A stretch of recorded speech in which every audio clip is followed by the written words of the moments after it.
Viva e bem-vindos a mais um Dúvidas Públicas. Esta é a entrevista de Economia da Renascença para ouvir ao longo da próxima hora e que está sempre disponível em podcast, no YouTube e em rr.pt.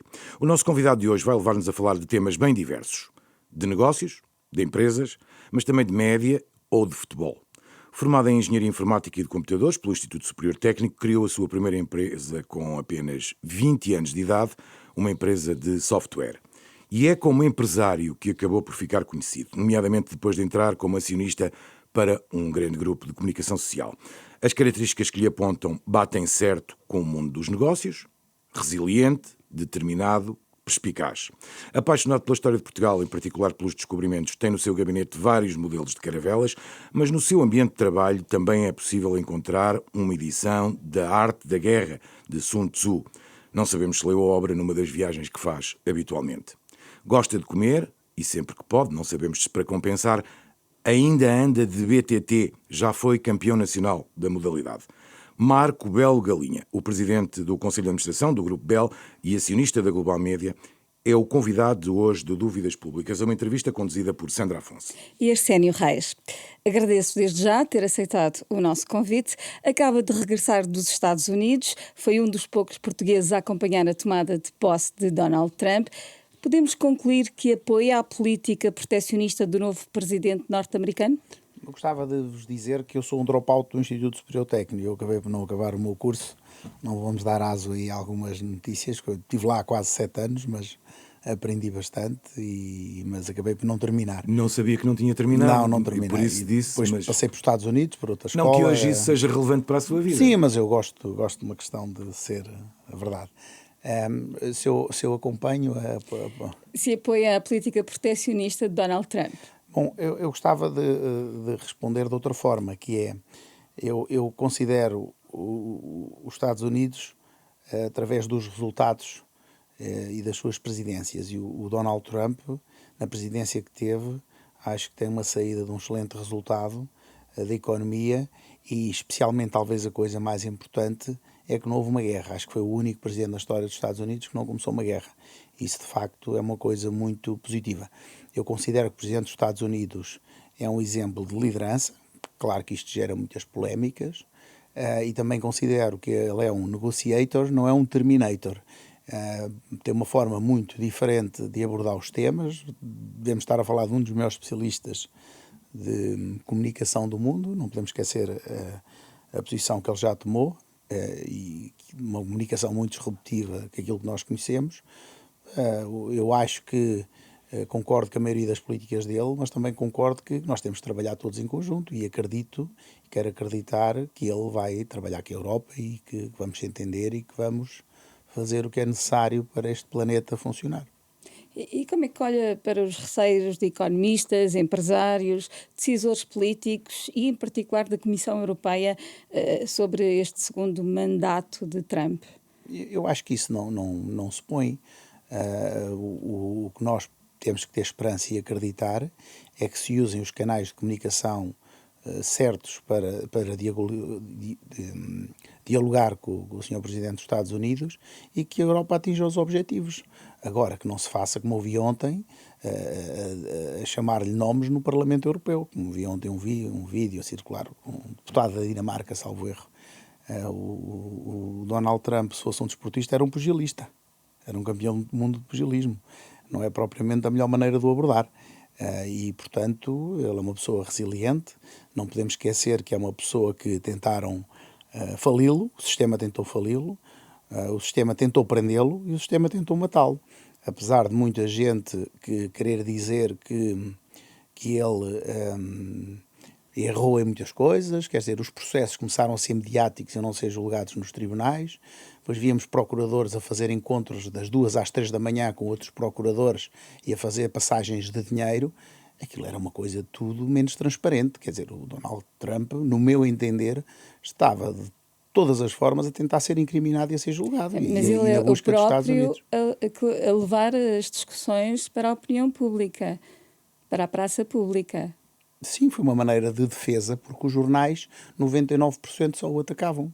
Aliás, o mesmo Mas aconteceu admito na Europa. que também possa haver quem diga que o sistema não o conseguiu prender, não o conseguiu julgar, não o conseguiu apanhar, não conseguiu impedir que ele fosse eleito novamente para presidente de um dos maiores países do mundo. Olha, sabe que é muito difícil falar sem conhecimento de causa e ouvir os dois lados da história. Eu estou só a perguntar. O não jornalismo entenda mal. tem, eu vou-lhe dar aqui um pequeno exemplo. Toda a gente fala de Donald Trump, mas ninguém está a falar nos perdões que o Biden deu à família total. Também se falou bastante nestes Eu não vi últimos isso, dias. não, desculpe, não vi isso com a mesma força e com a mesma intensidade. Eu acho que de facto há uma parcialidade somente sempre para o atacar. E não é assim que nós vamos chegar lá. Eu acho que é muito. Eu não me lembro de ler uma notícia positiva de Donald Trump nos últimos 5 anos na Europa. Não me lembro. E foi de certeza o ser humano com mais setas para baixo em todos os jornais. E eu sou europeísta convicto e amo a Europa, e a Europa é o melhor projeto de paz do mundo, todo este sistema, mas não é assim que nós chegamos lá. Eu acho que a diplomacia, e sabe que os empresários têm que trabalhar muito bem também a diplomacia, é tentar perceber o que se passa do outro lado. Porque a versão que eu conto do outro lado é completamente diferente. Eu recordo-me de uma das primeiras vezes que fui a Mar-a-Lago, que era suposto ele estar, uma confirmação de um jantar, e ele nesse dia foi detido em Nova Iorque. O sistema lá chama-se mesmo ser detido para prestar declarações. Também me recordo que ele foi colocado numa sala fria, uma pessoa com 77 anos, no inverno em Nova Iorque, numa sala fria onde quase congelou. Isso nunca passa por lá de cá. Portanto, o Both Sides of Its Story, aliás, o Phil Collins tem essa música, é uma música que eu gosto bastante, e nós só gostamos de ouvir um lado da história, e isso é uma coisa completamente antijornalística. Mas acha que não vai mudar quase nada no relacionamento entre os Estados Unidos e a União Europeia? Eu não conheço o que é que ele vai fazer, não conheço, desconheço. O Donald Trump, os seus genes são europeus, ele é alemão, escocês. Eu acho que ele precisa da Europa para ter sucesso. É a minha opinião pessoal. Eu acho que ele precisa da Europa para ter sucesso. Mas também acho que a Europa viveu uma onda do wokeismo, uma coisa assustadora. Quer dizer, uma coisa completamente distorcida. E a América também. Eu ainda há pouco estive que a minha miúda, tive que ir a um hospital nos Estados Unidos e aconteceu uma coisa inacreditável. MD Medical estava a preencher a minha relação com a miúda e qual era o meu gender, e eu li 50 nomes para preencher o meu gender, e male e female, feminino e masculino, estava cá em baixo. Aquilo de facto é assustador. Em Washington estavam 76 genders. E nós não podemos esquecer. Géneros, para quem nos ouve. Géneros, Ou seja, pois eu de vez em quando 76 alterações. Eu percebo que o faça porque aquilo é demais, acabou sabe? de chegar ao Estados Unidos. Eu sou um respeitador das orientações sexuais das pessoas, não tenho mesmo nada contra. Agora, não criem atropelos e não distorçam a meritocracia e passem à frente de pessoas, porque eles depois até se contradizem. O wokeismo até se contradiz de uma certa forma. Sei de um exemplo, por exemplo, um professor universitário em Londres, para tirar o seu doutoramento, ele tinha que trabalhar ao fim de semana ou de semana, porque os pais não eram ricos, e qualquer senhora de um pai mais abastado passava-lhe à frente para preencher as cotas, e ele, para tirar boas notas, tinha que trabalhar muito mais e esforçava-se e não conseguia entrar, porque depois também há uma contradição neste tipo de relações. Agora, o que eu lhe posso dizer é que os Estados Unidos chegou a um ponto onde não havia volta a dar. Como ao sistema das eleições, que não era preciso voto ID. Eu sei de pessoas que votaram 5 vezes nos Estados Unidos. Isto é curioso, como é que se pode votar 5 vezes? Porque era proibido mostrar a identificação. Aliás, era quase um ato de sanção, mostrar uma identificação para votar. Não era permitido sequer. E quando, para comprar um bilhete para um jogo de futebol, para um concerto de música, precisamos de cartão de crédito. Ou seja, aquilo chegou a um limite tão pesado, que as pessoas revoltaram-se. E a eleição dele também é um grito de revolta para uma eleição, para alguém que mude um sistema que estava a apodrecer, que é o termo técnico que eu encontro. Acha Claro. que essa é a sua explicação para a reeleição de Donald Trump? Eu acho que o Donald Trump conseguiu passar uma comunicação, já disse que ele é dos melhores especialistas de comunicação que existe, conseguiu passar uma mensagem única que chamou a atenção e chamou ao coração das pessoas, desde os problemas da fronteira, pôs a economia no topo da agenda, não pôs o aborto. O que é que num futuro de um país que a agenda, um partido é o aborto? E o outro era a economia, quer dizer, isto era óbvio. ou os americanos não estavam de facto no seu perfeito juízo, se escolhessem outro líder, ou então escolheram a versão da economia, que foi o que mais lhes agradou. Qualquer partido que se anda a extremar numa determinada direção está a ser inimigo de Portugal. A frase é sua. A entrevista ao Expresso. Está contra extremismos cá dentro, mas fora do país não há problema? Ou não considera a política de Trump radical? Eu costumo dizer uma frase muito engraçada que enquadrei. Eu sou um extremista para um país moderado. Ou seja, eu estou disposto a extremismo para ter o país moderado. É a melhor forma. Eu não considero o Donald Trump extremar para equilibrar. Para equilibrar, sim, sou disposto a isso. Nós temos que extremar para equilibrar. Nós nunca podemos permitir que não tenhamos um país moderado. E acredito seriamente que é isso que Donald Trump está a fazer. Está a ser um extremista para voltar a ter uma América moderada. E já agora em Portugal, como é que se enquadra esta visão? Eu não encontro que o Donald Trump não seja amigo de Portugal, de forma alguma. Não vejo isso em lado nenhum, que ele não seja amigo de Portugal. Até por contrário. Portugal hoje tem uma relação única com a administração dele. E acha que vai ser possível manter essa relação? Não tenho a mínimas dúvidas que sim. A não ser que se ofenda ou que se crie algum contratempo da forma dele ver o mundo. Eu acho que Portugal hoje é dos países melhor colocados na Europa com comunicação excelente com a administração Trump. Então deixe-me fazer aqui uma ou duas perguntas mais já agora na sequência. Foi convidado pelo próprio Donald Trump para ir a assistir? Não. Foi só por curiosidade. Agora é eu fui convidado pela empresa dele, que é uma empresa que é a DJT, que é uma empresa que é uma rede social, na altura que ele criou, porque toda a equipa dele e direção e ele próprio estavam a ser bloqueados nas redes sociais e eles decidiram criar um projeto de liberdade de expressão, porque a liberdade de expressão não é só bloquear as pessoas. Segunda coisa que queria perguntar na sequência desta. Como empresário, e portanto terá sempre alguma preocupação com as áreas de negócio e de relacionamento, nomeadamente entre países, onde é que vê que Portugal pode ganhar na relação com os Estados Unidos, em termos empresariais? Em todos os níveis. Nós somos o país mais próximo dos Estados Unidos, nós somos o país que tem este novo mundo que se está a desenhar entre a Europa e os Estados Unidos, que eu acredito que vão a trabalhar em conjunto. Nós temos as ilhas centrais, nós temos as plataformas centrais, o nosso país pode ser muito pequeno territorialmente, mas é um país com uma alma enorme, que está presente em todos os continentes do mundo, a ligação à África, ao Brasil, a Macau, quer dizer, nós só temos coisas a ganhar e na perspectiva, nós podemos ser pequenos territorialmente, mas somos muito grandes. Portugal é um país muito grande em termos de ligação, veja que é o Presidente do Conselho Europeu, veja, agora é preciso haver boa vontade em todas as direções. Mas se eu lhe pedisse áreas de negócio preferenciais, conseguiria dar-me algumas, só a título de exemplo? Claro que sim. Então, os Estados Unidos, basta ver que as empresas tecnológicas que cá estão, o investimento que tem em Portugal, toda a área dos servers, do investimento em Sines, do que vão fazer mais no futuro, toda a área do Porto de Sines, isso é tudo investimento estratégico, no meu entender, para os Estados Unidos. Vamos avançando, deixe-me só ainda perguntar-lhe uma coisa. Nos Estados Unidos reuniu com o André Ventura? Nunca. Pergunto porque ele estava Não. lá. Não. Não, nem eu vi. E também pergunto, porque há sempre quem esteja disponível para dizer que o senhor é muito próximo do Chega. Já agora aproveito para nos explicar essa relação, se é que, e em que moldes é que ela existe. Sem qualquer problema, quer dizer, o meu irmão é um dos primeiros e fundadores do partido, mas agora isto vindo de uma pessoa humilde ali da Bendita da Serra dos Candeeiros, causa muito mal-estar aqui nas elites de Lisboa, porque eu não sou filho da mãe do Paulo Portas, nem do irmão dele, que ele aí já podia ter uma pessoa da extrema-esquerda sendo direito, mas infelizmente sou de uma família muito humilde e isso é muito atacado, porque não é possível em 7 irmãos ter um de Chega. Aliás, a minha família só tem um. Em 7, estatisticamente, o país tem mais. Sente realmente isso que nos está a dizer? Ou seja, que o facto de ser da Benedita e de ser da Sinto, Serra... não tenho forma alguma. Sente isso em claro Lisboa? Que sim, 100%. Acho que criam rótulos nas pessoas. Um self-made man é muito mal visto aqui nas elites.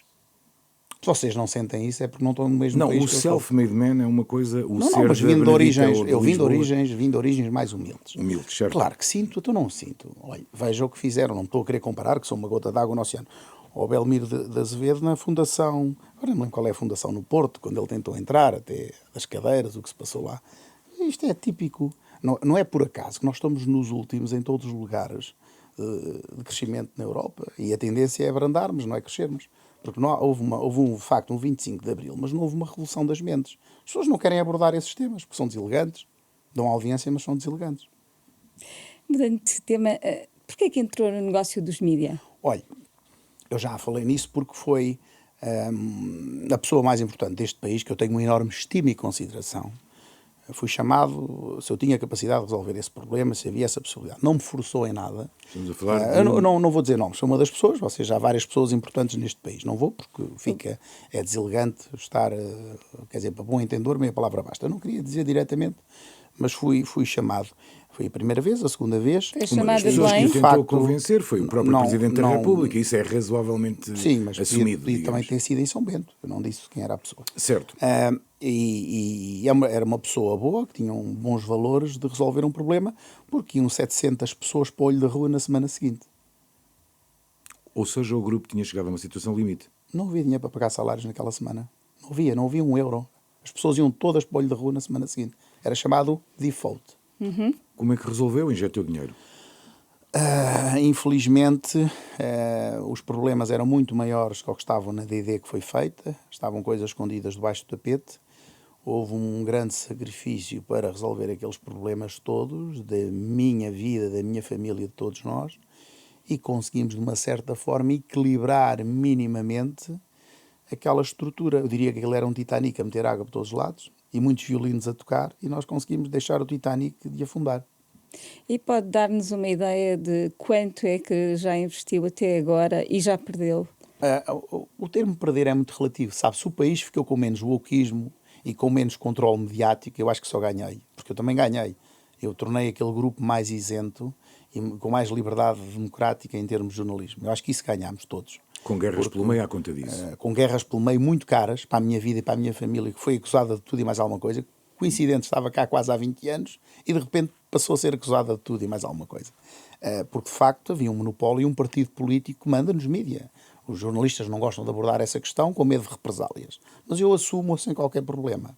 Havia ali um sistema de controle da redação de madrugada para fazer a agenda da TSF e isso comigo mudou tudo. Acabaram dos políticos ser pagos para escrever nos jornais, partidos que tinham feito a exclusividade da profissão no Parlamento, o próprio partido que fez andava a receber dinheiro de grupos de mídia. Quer dizer, eu fiz isso não porque quis, mas foi uma imposição na altura de uma aquisição que estava a fazer nos Estados Unidos e aquilo se saltou ali um red flag. Porque muita gente não sabe, mas um empresário nos Estados Unidos com investimento pode ser detido a fazer pagamentos a políticos noutra participada qualquer. Isto é de lei lá. O lobbyismo. Eu não sei se é lobby que isso se chama, mas dá direito à detenção. Eles não, isso, a América é o país mais transparente e do mundo nessa área. E eles levam aquilo muito a sério. E eu, como é lógico, mal cheguei a Portugal, reuni os meus administradores e tomei essa decisão. Se calhar devia ter tido mais calma. Essa decisão é engraçada. Havia uma senhora deputada deste Parlamento que conseguiu, com uma pessoa do jornal, os outros deixaram todos receber e ela conseguiu arrastar mais um ano enganando a administração. Mas pronto, foram coisas que aconteceram e, enfim, é um período triste porque eu fui muito atacado quando isso acabou. Lembro-me de ter aparecido em 3 jornais da noite diretos. De facto, essa pessoa tem que ter um poder enorme. Não sei se um Presidente da República ou um Primeiro-Ministro consegue ir a 3 redações no Jornal da Noite. E essa pessoa conseguiu, mas enfim, foi um episódio muito desagradável da minha vida, porque sabe que isso me causou muitos problemas. Vim a ganhar muitas ações em tribunal, à conta disso. Causou muitos problemas porque o Grupo L está exposto, tem muitos funcionários, tem muita empresa, e ao pondo o meu nome na internet era só barbaridades. Eu tinha-me casado há 5, 6 meses e começaram-me a tratar como se eu fosse um oligarca. Isso é muito desagradável, quer dizer, é desonesto. Além de trabalhar em 1000 pessoas, eu tenho sobre a minha responsabilidade milhares de famílias no meu grupo. Aquilo foi feito de uma forma, de um desprezo total, sem qualquer consciência e com muita maldade. Nós não podemos esquecer que houve políticos deste país que iam para outros países atrair e chamar investimento exatamente naquele período. Estas pessoas que vieram naquele período foi porque foram ministros dos negócios estrangeiros e primeiros ministros que andavam a atrair e a oferecer investimento em Portugal. Nós não podemos ter a bandeira de uma cor num período e depois, só porque convém, passados uns anos, a bandeira muda de cor. Mas isso é típico na política. Agora, eu acho que o país tem que ter coluna vertebral. E ser Portugal é muito mais do que os ocupadores temporários destes palácios. Estes palácios têm ocupadores temporários. Ser português é uma coisa de uma enorme responsabilidade. Eu aprendi isso na minha escola. Já se tentou várias vezes regulamentar o lobby em Portugal. Acha que é uma das grandes falhas do sistema? Acho, sinceramente acho. Eu acho que devia ter sido. Se calhar nada disto acontecia. Quando diz que foi perseguido pela classe política? Não. Fui perseguido por jornalistas. Pelos jornalistas? Claro que sim, basta jornalistas que estavam em redações, que falavam... Aliás, eles publicavam nos twitters, iam jantar à casa de um, depois a senhora da RTP punha, não sei se era o nome, uma Rafa, qualquer coisa. Essa senhora, como era amiga da outra, ora investigava uma, ora investigava a outra, depois era amiga da SIC, depois era... E o meu nome estava sempre nestes processos. E eu pergunto, passaram 4 anos, e então? Onde é que está o oligarca Marco Galinha? Onde é que está? Digam-me, passou 4 anos. Trabalho com os Estados Unidos, com os bancos de primeira linha do mundo, faço operações com eles, nunca me fizeram uma pergunta deselegante, trataram-me sempre com uma honestidade total. E sabe, o Presidente Trump foi acusado da mesma coisa, do hoax. Foi acusado exatamente da mesma coisa, porque há muita malvadez no sistema. O sistema, infelizmente, o sistema tem um cancro e tem que ter radioterapia. É assim que isto funciona. Quer traduzir? A comunicação social? A comunicação social tem gente muito boa, que infelizmente hoje estão muito mal por causa das pessoas más. Eu conheci jornalistas que eu não tenho uma pessoa no grupo que eu tenho com tanta dedicação, com tanta vontade de lutar, de fazer coisas, pessoas únicas que trabalham ao domingo, ao sábado. Essas pessoas merecem muito mais. E o que eu senti é que as pessoas más destruíam o valor das pessoas boas, porque põem em questão, às vezes, as marcas com coisas encomendadas. Porque, de facto, há coisas encomendadas no jornalismo.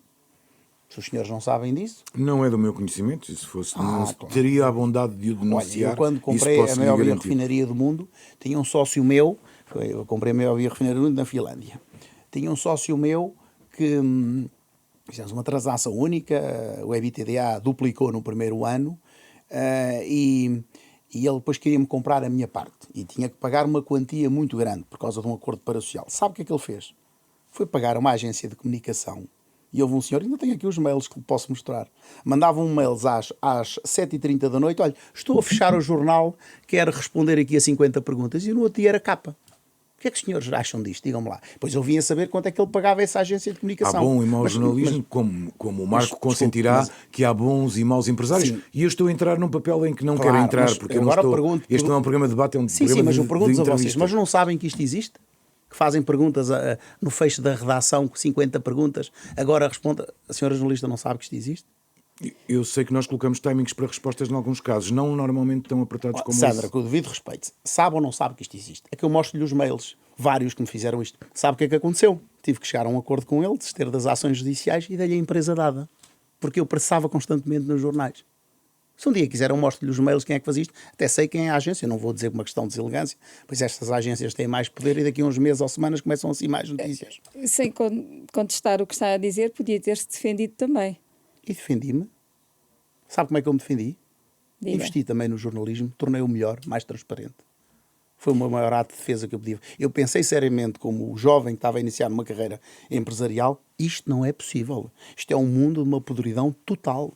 E o que eu fiz foi, eu vou dar meios ao meu alcance a estas pessoas para praticarem bom jornalismo. Foi uma das razões que me levou também a levar a investir, foi para tornar isto melhor. Isto é um dos pilares mais importantes das democracias, é o jornalismo livre. No dia que acabar o jornalismo livre, estão condenadas as empresas, como está o meu grupo, estão todas. Porque eu não acredito num mundo que funcione sem um jornalismo livre. Não acredito mesmo. Eu não tenho medo nenhum de ser escrutinado, mas pelo que aquilo que eu faço. Eu não posso ser escrutinado pelo que nunca fiz e acusarem-me de coisas que eu nunca fiz. Tendo em conta que apontou vários aspectos relacionados com o conteúdo editorial, alguma vez apontou essas questões que agora levanta? Olha, o que eu lhe posso dizer foi outra coisa. Eu conheci, falei, claro que as minhas diretoras, eu fui a primeira pessoa a nomear uma mulher diretora para o Jornal de Notícias, em 133 anos de história. 156 anos de história na altura, nomeei a Rosália Namorim, primeira diretora para o Diário de Notícias. Os jornais sempre foram coisas só de homens, nunca foram, sabe que é a história do jornalismo, nunca foram coisas de mulheres. E vou-lhe dizer, A história empresarial de... eu tenho a certeza que elas sempre perceberam e compreenderam esse lado, porque da verdade essas pessoas eram lutadoras para um jornalismo melhor. Eu conheci pessoas muito boas no jornalismo, conheci pessoas muito boas e pessoas muito más.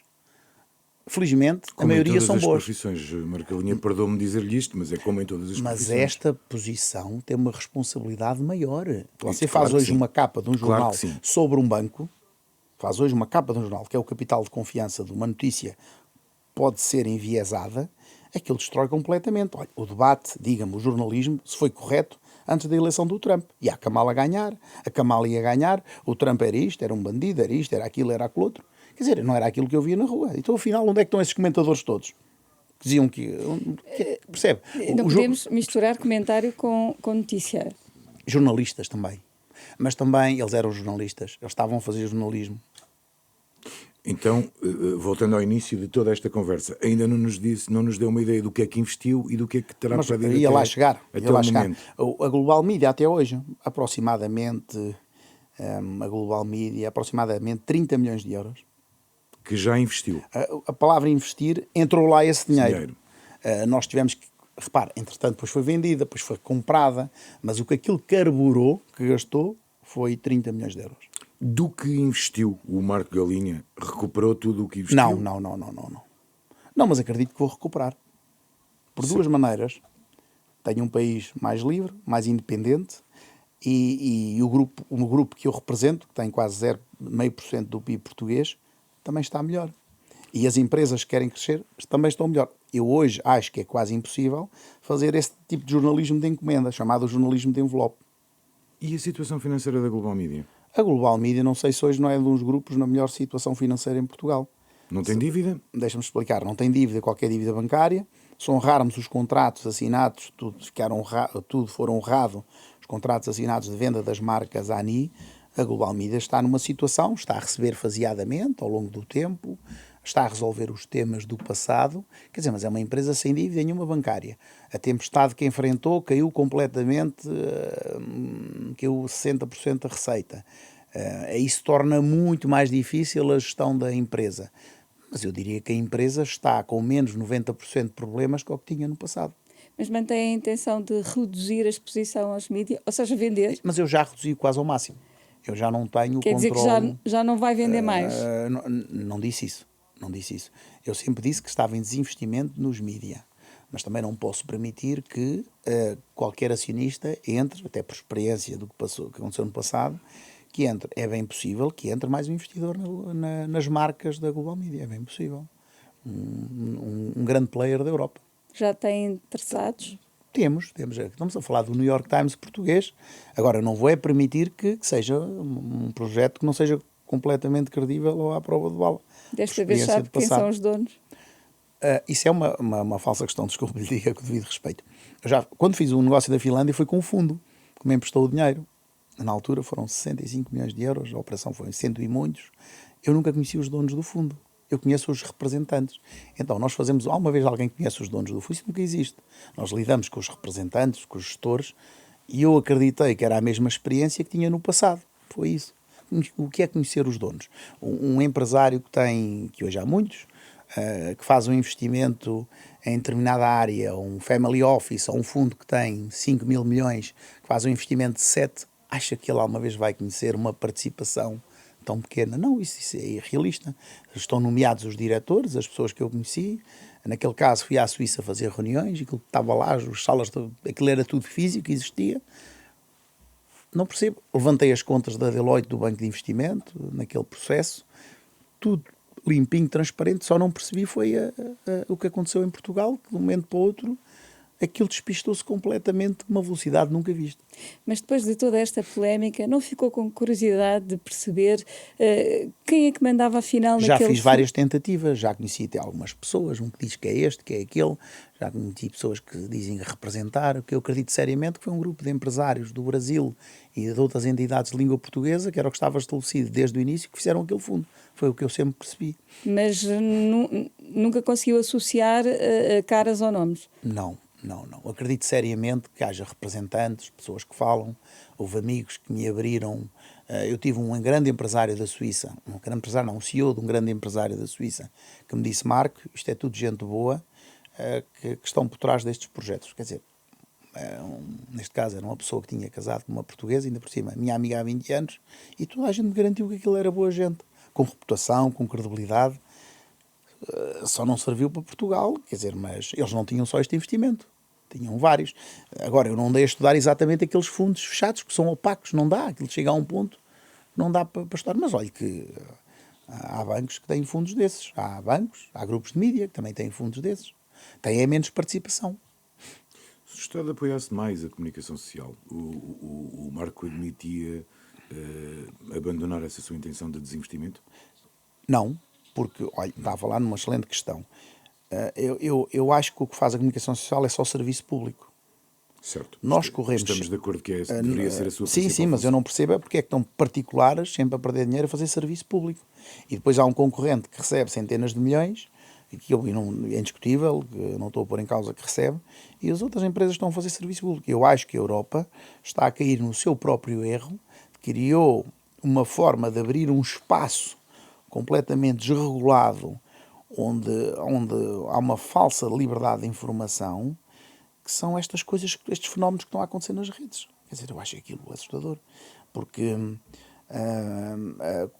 se um grupo organizado com dinheiro começar a pôr mensagens suas negativas no Twitter, porque existem essas empresas também, existem, eu numa perspectiva de Darwin andei a estudar a espécie, essas espécies que andam a deambular com perfis falsos e tudo, dei-me ao trabalho de estudar a espécie. E já há empresas organizadas que fazem aquilo só para atacar pessoas. Eu nunca vi isso no jornalismo. Nunca vi jornalistas organizarem-se. Quer dizer, pode haver uma pequena quantidade que se organizam, que tem um partido por trás. Agora... Isso não é jornalismo, deixe-me só... Pois não, não é não. Fazer a apologia. Mas eu fui alvo disso, olha, e tenho dores disso. Ainda hoje estou a pagar faturas à conta disso. Sim, mas isso não é jornalismo, Como é outra abrir coisa. uma conta bancária, o grupo hoje tem 80 empresas, abrir uma conta bancária em Portugal, no meu país, e abre várias na Europa e nos Estados Unidos, demoram 3, 4 dias. Em Portugal demoram 5 meses. Sabe porquê? Porque metem o meu nome na internet, vêm lá as loucuras. Olha, hoje reparei numa coisa. Antes de vir para aqui, estava a pôr o meu nome no Google, que eu agora desenvolvi esse trauma. E estava lá uma coisa que estava homologada por uma sentença do tribunal, no caso da Trusty News, da Visão, que foi obrigada pelo juiz a tirar aquela notícia. Eu hoje vim para aqui, pus o meu nome, até mandei um mail ao advogado. Lá estava ela, depois da homologação pelo juiz. Dizem que a Lá internet estava não esquece. A notícia que não o juiz... Curiosamente eu vi o desmentido por estes dias. Mas se meter lá o meu nome completo, vai ver a notícia que foi obrigado e homologado por sentença a retirá-la. Há 1 ano quase, ou há 6 meses, ou há 8. Ainda está a ser tratado o direito ao esquecimento. Desculpe, o tribunal deu uma ordem Sim. naquela sentença. Foi uma sentença, um acordo, uma homologação de sentença, não sei o termo técnico. Sim, ainda é uma questão E eu vi que complicada nunca está a ser retiraram em gerida. 6 meses. Não se faz isto. É um juiz. Eu acho que isto ainda é acho que não tenho a certeza, isto é um Estado de Direito. Ainda na sequência da pergunta do Arsénio, como é que o Estado pode apoiar mais este setor? Acha que o plano que já foi apresentado pelo Governo é suficiente? Olha, o plano mostra uma coisa, muito boa vontade, mas é preciso que se acelere esse plano. Sabe porquê? Porque eu vejo, infelizmente, os jornais cada vez estão a vender menos. Eu vi aqueles planos todos para a distribuição. E quando é que eles são implementados? O que é que está a ser implementado, na verdade?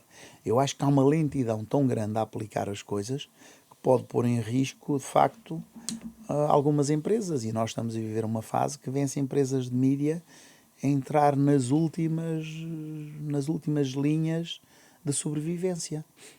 E acha que o plano em si, mesmo que bem aplicado, bastará? Ou Não basta, mas é uma ou grande... tem outras ideias, que era isso também que a pergunta da Olha, Sandra é um sinal... implicava, de outras ideias de como o Estado poderia apoiar este setor? É um sinal de muito boa vontade, porque eu conheci muitos governos que ninguém fez nada.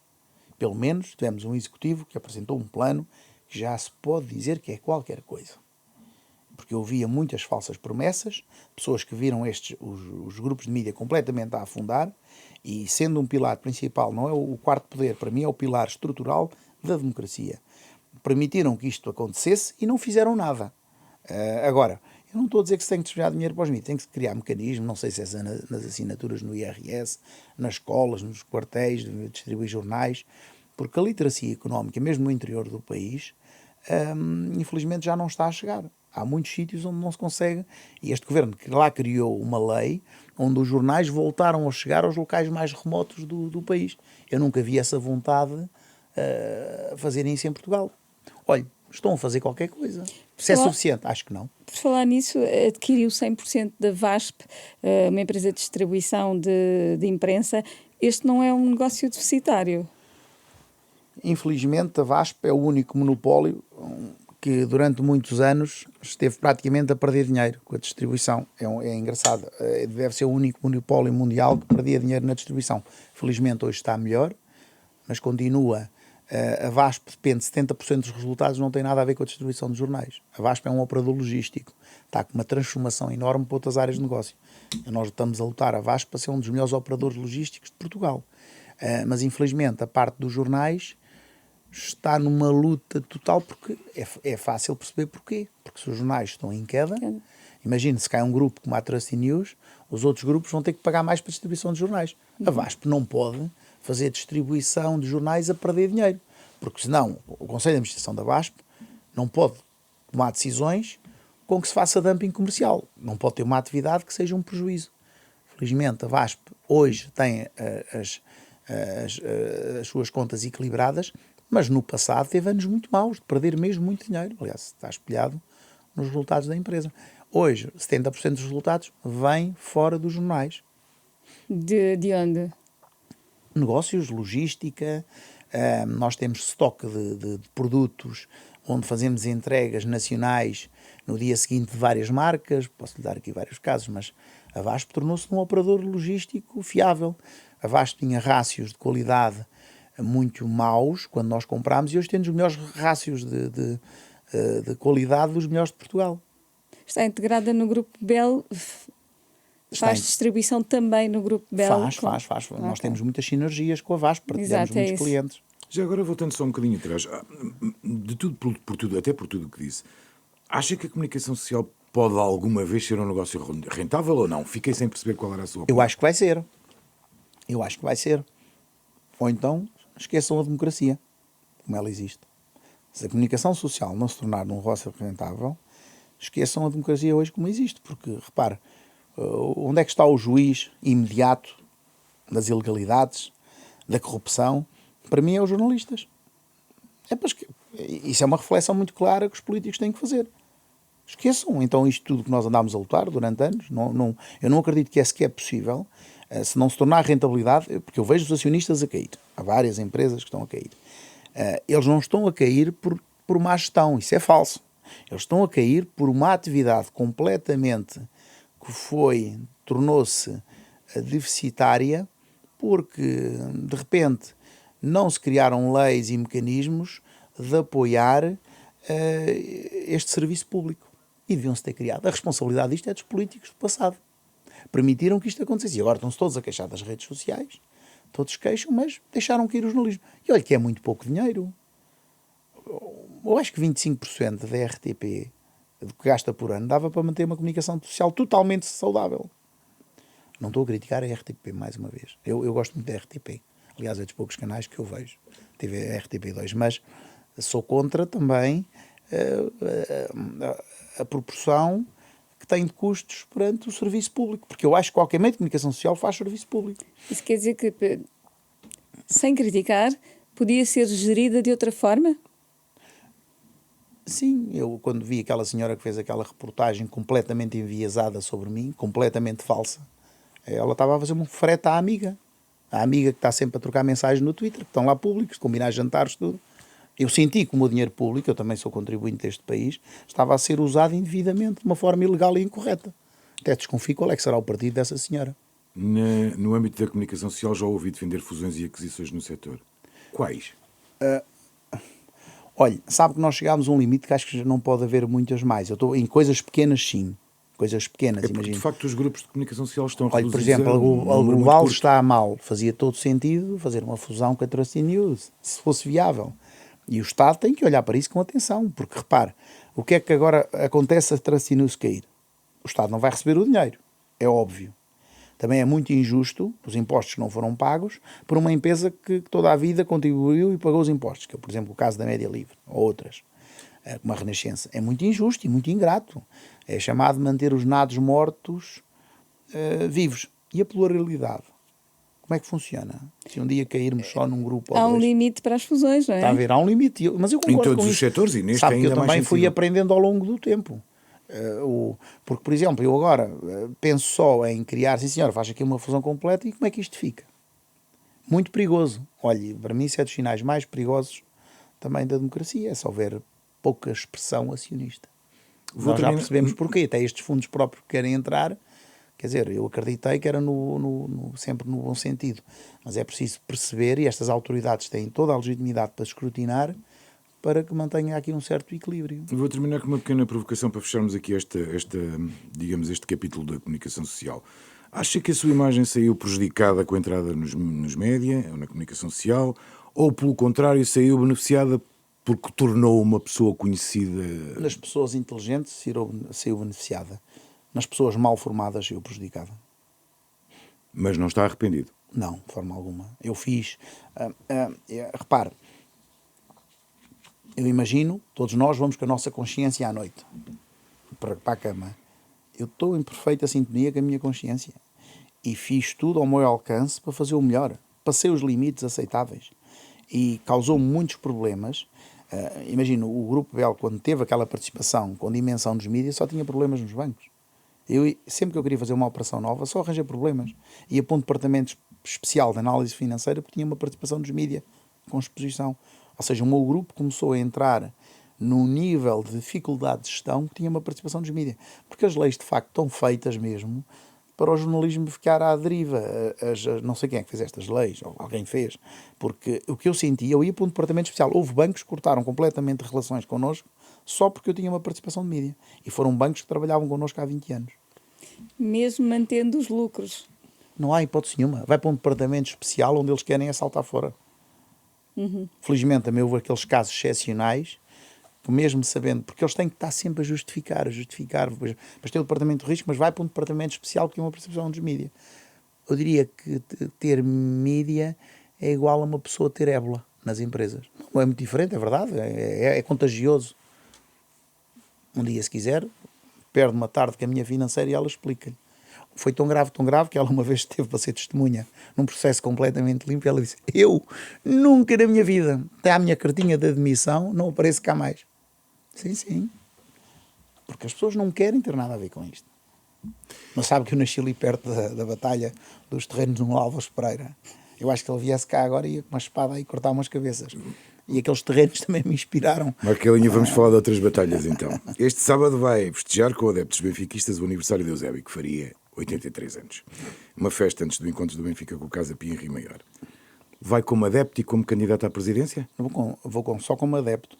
Eu vou-lhe dizer porquê. Há ali várias coincidências. Ponto número 1. Houve um grupo de benfiquistas que pediu para organizarmos aquele almoço. Eu nasci em Rio Maior, o jogo é em Rio Maior e eu tenho uma propriedade, tenho um restaurante ali em Rio Maior. Aquilo é praticamente ao lado do estádio, a 10 minutos.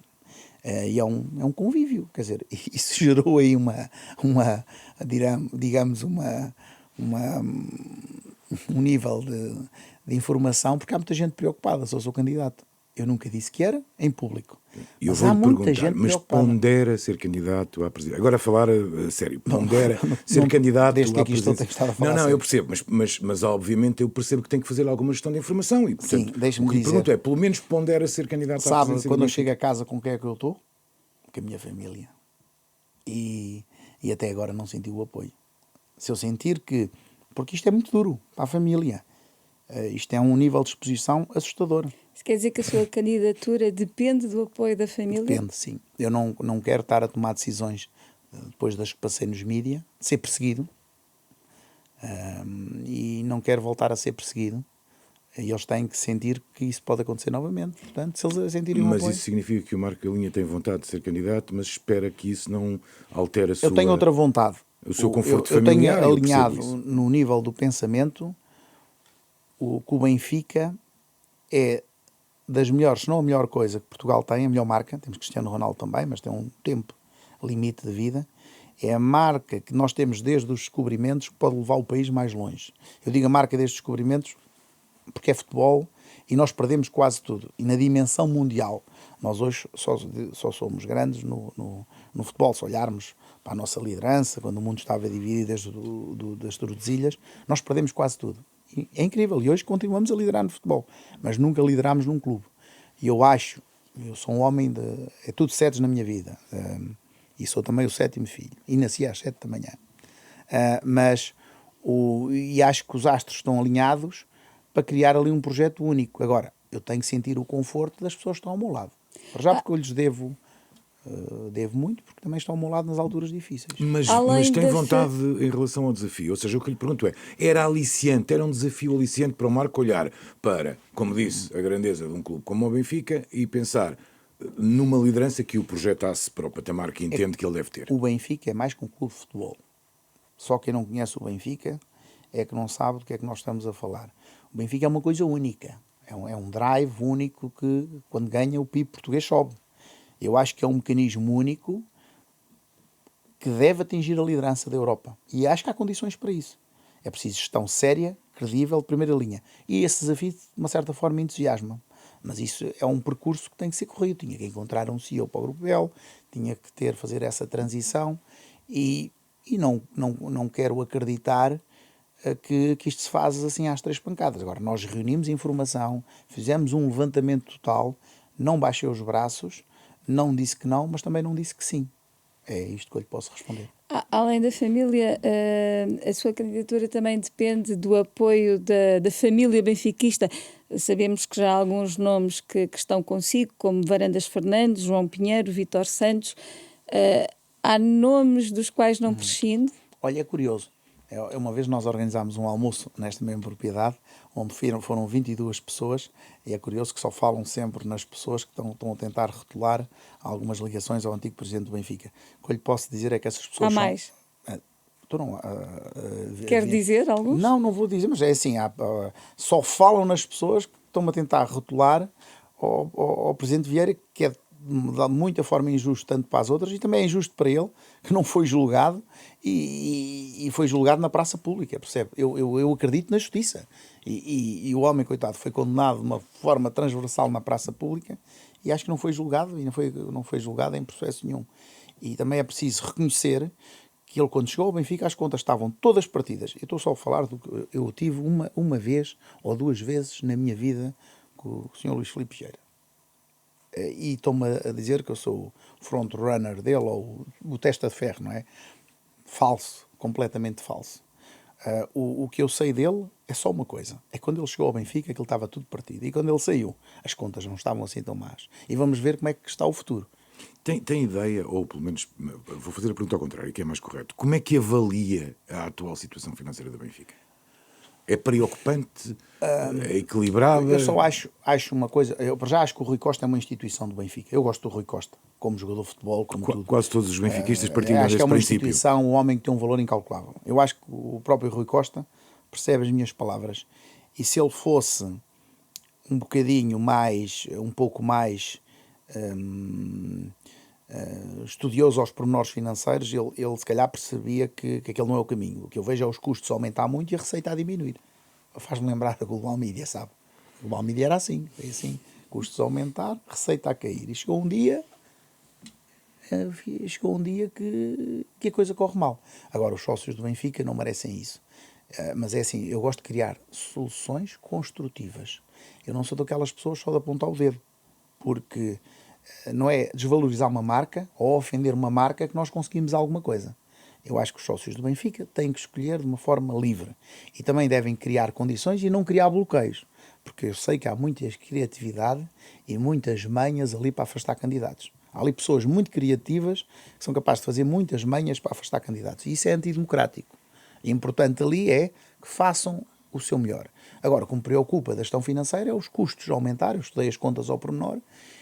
Não é uma boa imagem. As prestações de serviço aumentam a uma velocidade nunca vista e a receita a cair.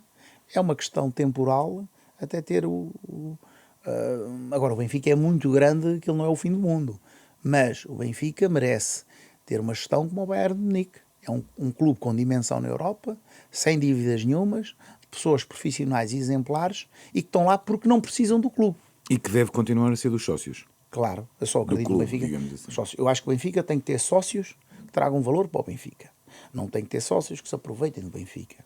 Mas o Benfica era uma pena enorme ter alguém que controlasse o Benfica maioritariamente. Eu acho que isso retirava o valor total ao clube. O clube é uma instituição, é a maior instituição portuguesa. Para mim era a mesma coisa que vender o Mosteiro dos Jerónimos. Não sei se a Troika não tentou isso no passado, mas era problemático perder esta instituição, porque isto é o nosso ADN. O Benfica é Portugal. Os outros clubes que me perdoem. Já ganhou seguramente alguns votos em decidir entrar na corrida. Hoje os portugueses conhecem-no sobretudo como empresário dos mídia, mas fez a sua carreira e fortuna no Grupo Bell, lançado em 2001. Começou pela área tecnológica, mas o sucesso está ligado à distribuição, com as máquinas de venda automática. Esta área continua em crescimento? Não, olha, as máquinas de venda automática é para aí 5% do Grupo Bell, ou 10, ou 15, não sei. Não é expressivo, isso já foi, essa notícia está boa, mas foi há 15 anos atrás. Qual é a força do grupo neste momento? O grupo tem... A distribuição? Sim, a logística? O grupo tem aproximadamente 350, com 100, 450, 500, a gente tem à volta de 700 milhões de vendas na área de logística, depois nas participadas todas, porque o grupo não consolida a totalidade. Nós já temos muitas empresas fora do consolidado, de forma a que consigamos operar, porque demorava 2 horas a explicar o que isto quer dizer agora, acho que não vale a pena irmos por aí. Mas diria que o grupo, e olha que eu a palavra fortuna não a considero assim, o que eu sinto é responsabilidade. Quanto maior está o grupo, mais responsabilidade nós temos. O grupo cresce, mais responsabilidade. Quantos funcionários tem o Grupo Bell nesta altura? Funcionários e prestadores de serviços, 3 mil. 3 À mil? volta de 3 mil, sim. Para um volume de faturação? De todas as empresas, muito próximo de 800 milhões. 800 Ou milhões. mais, talvez, não vou precisar. E a área da logística será nesta altura aquela que é o Sem dúvida, coração do grupo? 90%. 85%, 90%.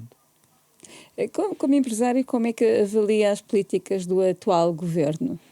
Olha, Nomeadamente em termos fiscais, já agora. eu, como lhe disse, é como nos mídia. Eu senti, em termos de comunicação, uma lufada de ar fresco. Vi coisas que até hoje que nunca foram faladas. Agora, é preciso que se passe das palavras aos atos.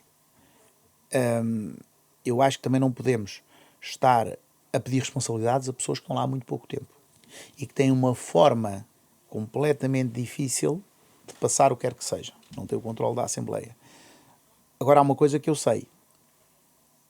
Estão lá das pessoas mais competentes que eu acho que há em Portugal. Isso eu sei. Uns que vieram de bancos, vieram daqui, vieram dali. Estão lá pessoas muito competentes. Isto não é propriamente um governo feito em cima do joelho. Agora, eu só tenho pena que os partidos não se juntem para criar, de facto, aqui uma forma de mudar o país e de levantar isto de uma vez por todas, porque o nosso país tem todas as condições reunidas para andar para a frente, mas se na Assembleia não passa quase nada, ou o que passa é distorcida a realidade de mudar o país ou de melhorar o país, isso torna complexa muitas coisas. E eu acho que também é preciso respeitar os outros partidos que têm muitos votos. Tem que haver esse equilíbrio. Eu não sou político, o que eu gostava era que as palavras que eles têm passem às ações, porque isso é muito bom para o país. As medidas já apresentadas fossem concretizadas. Eles têm vontade de baixar impostos. Os impostos estão a sufocar completamente as empresas. Eles têm muito boa vontade de criar isso e é preciso também lhes dar estabilidade porque eles têm que ter um período de tempo para aplicar as coisas. E o nosso país é um país de leis. Leis atrás de leis. Não dá para fazer nada. Os políticos têm medo e receio de tomar decisões por causa do escrutínio futuro. Aquilo deve ser extremamente difícil. Quer dizer, mas eu tenho esperança que eles vão fazer um ótimo trabalho. É a esperança que eu tenho do que eles anunciam. Admito que nunca queira ocupar o lugar que é hoje ocupado por Luís Montenegro, mas se eu lhe pedisse como empresário e tendo em conta o mundo empresarial, 2, 3 medidas fundamentais que um governo teria que tomar? Mudar a Constituição da República Portuguesa. Tinha que ter 60%. Nossa Constituição está obsoleta para os dias de hoje. O nosso país tem todas as condições para ser um dos melhores países da Europa, se não o melhor. Mas tem mesmo. E o povo português merece isso. As pessoas que têm ordenados hoje mais altos estão a viver muito pior. Os políticos falaram todos em resolver o problema da habitação. Ninguém resolveu nada. Cada vez há mais pessoas a viver na rua. Mas para isso era preciso mudar a Constituição? Diga? Mas para fazer isso é preciso mudar a Constituição? com que não se crie uma coisa complexa e difícil. Eu tenho que haver muita vontade de reunir esses 60%, eu tenho confiança total que 60% do país não toma uma má decisão, está a perceber? Agora, acho que a nossa Constituição tem que estar mais moderna. A dos Estados Unidos é uma página ou 2 páginas, e a nossa é quantas páginas? Mas não sabem? É um livro. Sim, aquilo é um livro, não é? Dos Sim. Estados Unidos acho que são 2 páginas. Não sei se tem muito mais. Mas porquê? Quer dizer, eu não estou a dizer que a nossa Constituição é má. Pode não estar já adaptada a uma necessidade de tomar decisões. O mundo que aí vem não é este mundo que nós conhecemos. Nós hoje estamos aí para um mundo a uma velocidade total e o que eu sinto é que o nosso atraso cada vez é maior. É verdade, eu dou até a explicação. Nós temos um comboio a vapor, os outros estão com TGVs. A não ser que o outro TGV avarie, com falta de eletricidade, e o comboio a vapor se aproxima. O nosso não é a vapor, mas está longe de ser um TGV ainda. Porque o nosso país é muito bom, é um país que está colocado estrategicamente nos pontos mais interessantes do planeta, até neste ponto do conflito da Europa, está na periferia, só tem a ganhar com isso. O nosso país é um aliado principal dos Estados Unidos, e há que aproveitar o país. O nosso país é o ponto mais próximo dos Estados Unidos e a nossa área marítima é de 97%, territorial é 3%. A exploração de futuro da humanidade tem muito a ver com os oceanos. Nós temos todas as condições únicas para ter aqui um excelente país. Agora, também precisamos de pessoas que pensem com profundidade. Eu noto que acho que há 2/3 de advogados no Parlamento. Porquê é que também não há mais empresários que fazem coisas? Porquê é que nunca... Provavelmente estão a fazer coisas. Pronto, muito bem, mas pode haver... Eu vejo pessoas que se reformaram, E agora nem me muitos lembro deles iriam perder dinheiro no Parlamento porque os políticos têm os ordenados que têm, não é? Mas há um sentido de missão. Agora não me lembro do senhor dos vidros que teve muito sucesso, que vendeu as empresas, que eu até gosto muito de ler, Barroso e Almeida, não sei agora como é que o senhor que... Eu gosto muito de ler, esse senhor é um visionário. Eu acho que esses homens, esses senadores da República, é que têm de estar mais presente nas decisões estratégicas do país, porque são pessoas que trazem muito valor, que são independentes. O Presidente Trump está a fazer isso, está a juntar todos os órgãos de decisão, são empresários, alguns são bilionários, isto pode ser muito criticado, mas são pessoas que não se deixam vergar à corrupção. Como é que se corrompõe não sei se a palavra foi corretamente dita, como é que se tenta corromper uma pessoa que tem 4 mil milhões ou 450 mil milhões? Isto não dá, quer dizer, não. Aquelas pessoas não querem saber se perdem 100, se perdem 50, estão desligados, querem fazer o melhor. E acho que a América vai entrar no corredor dos próximos séculos da liderança e Portugal tem que se afirmar para ser um país primário para estes países também investirem. E nós, salvo erro, nós não estamos no primeiro layer dos Estados Unidos, estamos no segundo layer de investimento. Quando são estes bilionários a tomar decisões como que vacinas é que tomamos, ou quando é que vamos para o espaço, ou o que é que podemos publicar nas redes sociais, isso não pode ameaçar a democracia? São coisas completamente diferentes, de vacinas, de redes sociais. Eu vou começar pelas vacinas. Eu acho que Porque jamais... são vários bilionários. Sim, não, mas e cada um tem a sua... Mas olha que os Estados Unidos, pois, aquilo tem um checks and balance, aqueles senhores vão para a cadeia se tomar uma decisão errada.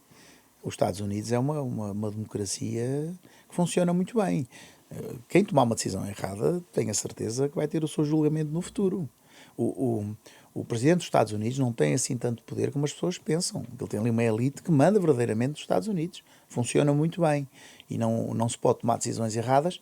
Agora, o que eu vejo nas redes sociais é quando haviam aqueles algoritmos que os partidos estavam a usar as redes sociais e trocar mails para fazer coisas, para desgastar ou para complicar a vida do outro partido, eu acho isso completamente antidemocrático. O que eu hoje vejo não é isso.